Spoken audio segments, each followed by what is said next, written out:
When I started work, my first job was at a radio station. And on Remembrance Sunday, and whatever day the 11th of November fell on, I was responsible for the 2 minute silence.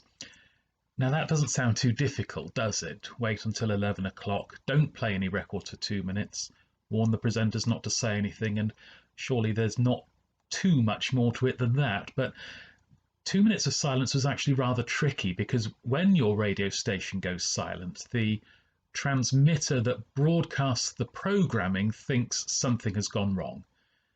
And what happens then is, as soon as it notices that the station has gone quiet, the transmitter automatically starts to play some emergency backup programs to fill the silence for you. So what we had to do was to make sure we got our 2 minutes of silence, was to play 2 minutes of silence on the radio. And we had to play it loud enough so that people could hear that they were listening to silence, and that way those backup programs wouldn't suddenly start to play. And how we did that was we'd go into a studio, we'd close the door, and we'd turn on the air conditioning and all of the computers and all of the monitors, and we would record them for 2 minutes. And then if we played that out loud enough at 11 o'clock, then that level of ambient noise, although silent, would still be enough to convince the transmitter that the station was still on air. And if you've ever seen the service from the cenotaph on television, you'll notice they do exactly the same thing. The background noise gets turned right up, and if someone coughs during the 2 minute silence, it sounds very loud indeed. And it also stops people thinking that their television set is broken. We notice silence because we live in a noisy world. Even when we mark the 2 minute silence outside by the War Memorial in Bishop's Taunton, there's still the sound of cars going by. We might hear the animals on the farm next door. Often, because it's quiet, we can hear the wind and maybe even the rain. Back in the spring, during our first period of lockdown, people would often say that they thought the birds were being very loud this year. And of course, they were no louder than last year. It's just that without the sounds of traffic and people in the street, we were able to notice quite how noisy even the birds can be. When after 4 years of war, the guns finally fell silent on that November morning in 1918, I wonder what silence sounded like then. That silence was hard fought for. It cost many lives. And that's why we remember in silence today. The other thing that happens during the 2 minute silence is that we stop. As well as living in a noisy world, we live in a busy world. And even when we do find time to relax, we still like to do something. Read a book, have a go at the crossword, watch the telly. It's very unusual for us to really do nothing at all.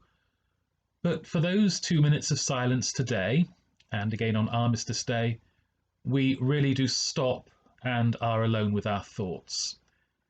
Some people would find that close to a definition of prayer, but I wonder also if the rest of the time we surround ourselves with noise and busyness so that we don't have to deal with that silence.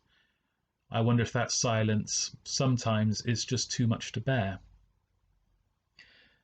There's a world of noise and activity at the beginning of this morning's psalm. Earthquakes, mountains crumbling, the seas roaring. It's a terrifying image, and we imagine that the sound of all of this going on must have been quite deafening, just as all that happens in our lives every day deafens us to what we think and what we feel inside. Yet even amidst all of this going on in the psalm, we hear a voice say, "Be still and know that I am God."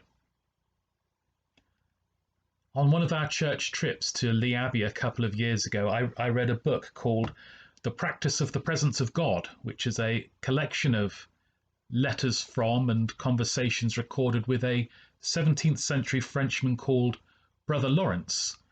And there's a very famous quote of his. He says, "You should always be talking to God," he says. "The time of business does not with me differ from the time of prayer.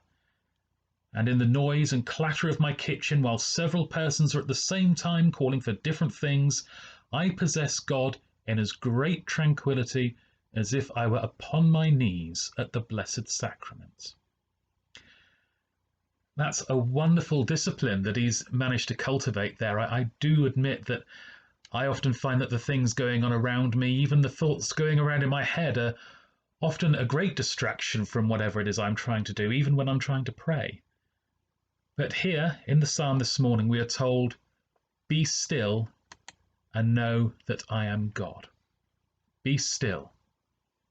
Put down your book, turn off the telly, and we're not even encouraged to pray. Be still. Let the stillness lead to silence. And in that silence, know God's presence. The silence is all we need to assure us of that.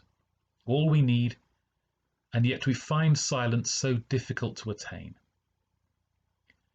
And that's why those 2 minutes we've been able to share together today are so important. It's so different to our normal experience of noise and having things to do. That silence is what gave us the chance to remember those who gave their lives, to be assured by God's presence, and also, for a few precious moments, to know the peace that so many died for.